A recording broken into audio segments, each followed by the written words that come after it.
Hi, and welcome to this Elevate Founders Expert Session episode on recruitment. We have Nick with us, who runs Eximius Recruitment here in the City of London. Nick has experience over many years of helping companies recruit the right people into the right role and making sure they're a good cultural fit. He's going to share some of his top tips for recruitment to help you grow your business and get the right people in for you. Enjoy. Hi, my name's Nick Harrington. I'm the CEO of the Eximius Group, and I'm here today to give you some advice around recruiting within a fast-growing startup. One of the areas I think would be key to focus on at the start is your process and how you define your hiring process internally. This is the first interaction anyone has with you in your business, and clarity of the stages you want to put into place is key. It allows the candidates to have give you a bit of feedback on what their timeframes are, and it also makes sure that everyone comes out understanding a little bit more what you're about, even if they're not successful through the process.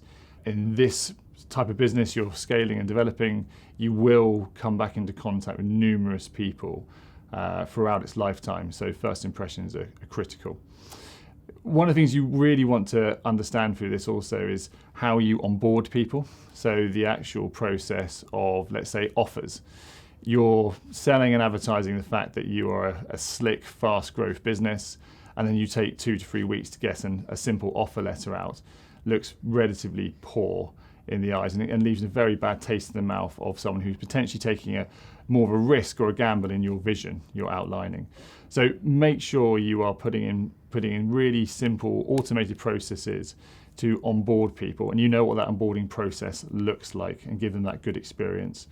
For our fastest growth clients, for example, we will take that all off them and ensure that every offer letter is done for ourselves, the onboarding packs, the whole process, the regulations piece, if they're contracting.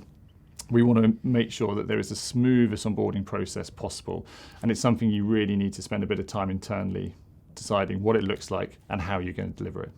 One of the other areas that's talked about a lot is cultural fit, but one of the areas that's not talked about so much is work cultural fit and understanding what your work processes are.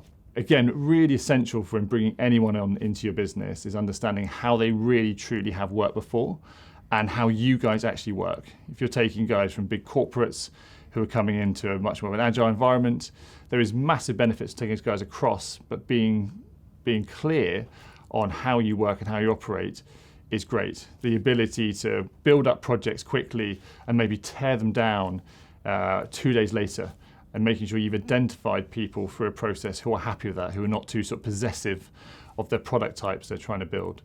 So again, that clarity is sort of key, and that leads me on to another point we see quite a few failings with a few of our startup clients, is where they have a very clear vision on what they're looking to achieve, but maybe they're not 100% representing the reality of that vision.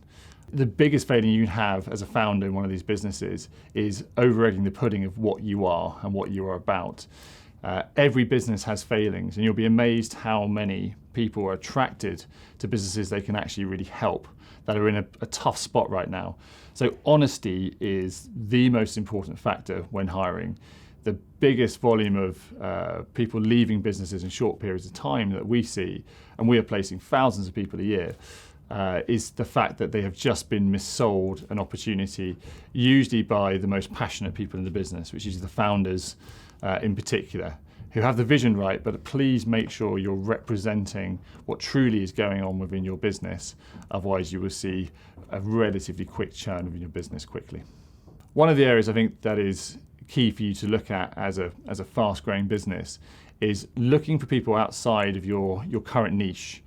We've seen numerous industries you can take examples from who have kept hiring purely from their same circles, and we have seen a lack of innovation, a lack of change across this business for almost generations now. There is some incredibly smart things going on outside of whatever your niche and vertical may be.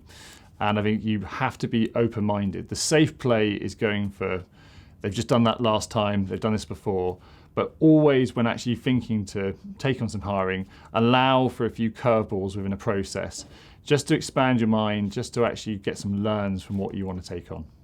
Another area I see, and this is talking directly with the founders, is remembering why you actually wanted to start this business and being really clear on what your skill set really is. So I will meet hundreds of founders over the course of a year, and some are incredibly inspirational and know their product inside out. Some are exceptional sales guys or leaders or marketeers. The ones who've succeeded over the last couple of years, the ones who are true to themselves and what their skill set is, and even more true to themselves what their skill set isn't. And I would implore you to really spend a bit of time, take some critical feedback from advisors, friends, your actual team at the moment on what value you really bring to the business and where your value can be maximized. And fill in the gaps, fill in the blind spots you have within your business and bring other people in.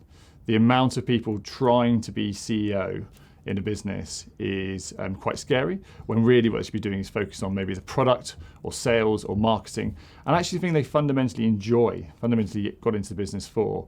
Trying to get stuck into the weeds if you're not that type of person can lead to catastrophic errors. So please just be true to yourself, take feedback from people like myself, take feedback from external advisors in your business, but really understand what makes you tick.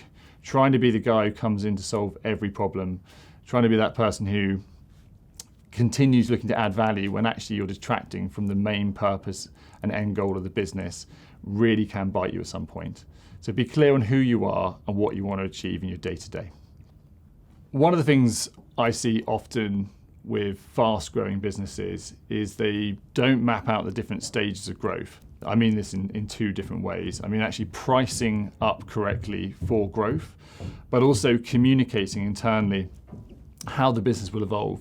There is no doubt your first 5 guys in the business will be very different looking in their jobs and their roles when you're up to about 30 people in there. Not everyone comes on that journey. A few people are excellent at that startup stage and they don't like it, it's become slightly more corporatized. But giving them a clear path of where that is means you can have clear communication to actually prepare, change and adapt roles so you're always maximizing the team effort in front of you. If you're really growing rapidly, everyone overlooks a few basic bits of scaling a business, and that is from an admin or an internal office manager or some superstar who just picks up all of the crap you're not looking at. No one, when they start a business, thinks about who's doing the post run. No one thinks about how well prepped are people turning up to meetings and who's actually organising people around that. There is an absolutely critical role within your business. Some put it on the COO to actually ensure that these things have been taken care of. Sometimes the CEO picks them up. But I really look at that internal resource, be it EA, be it executive assistant, be it office manager, be it superstar intern, is a critical role for offloading key bits of work and key time sucks to allow you focus on what you really want to get done and achieved. One thing people should also look at is how to actually engage with recruiters. So there are some interesting dynamics out there between businesses. If you're really strategic about how you engage a recruiter, it really is a partnership. And you can get so much more from it than just a candidate you need or a CV or a document. And the majority of recruiters out there want to be adding more value to your day-to-day, especially if you are a startup.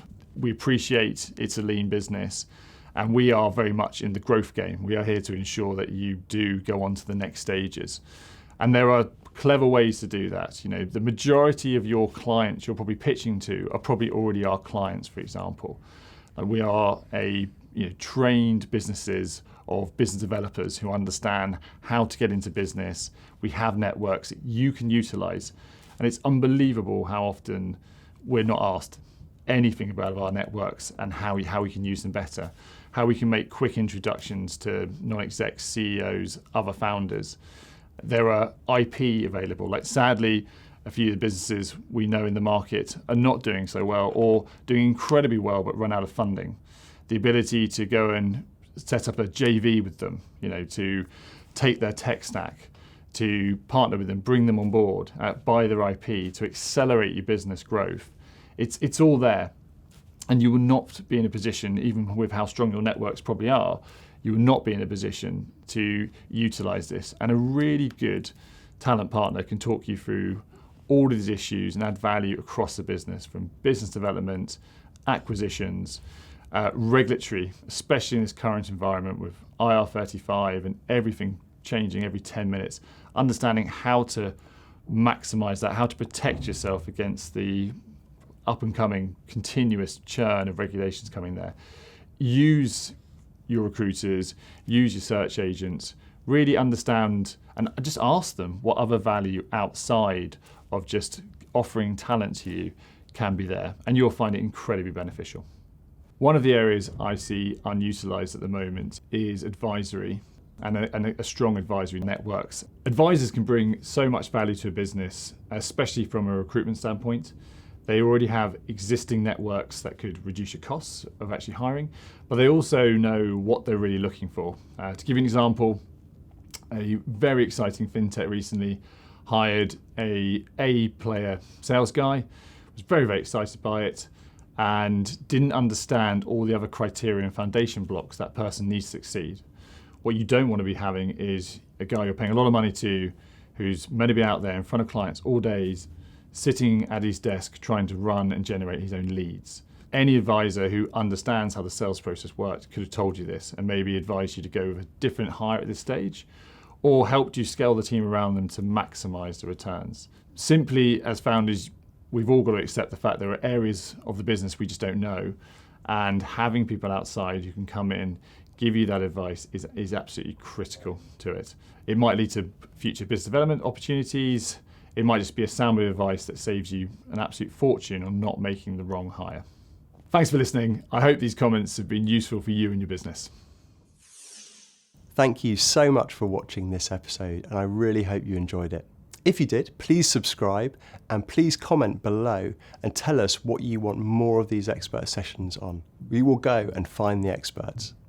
Thank you too to Runway East for letting us use these offices to film in. If you're looking for shared workspace to grow your startup from, I would highly recommend you use them. They're based in London and Bristol, but they're expanding fast, so do check them out. And thank you for watching.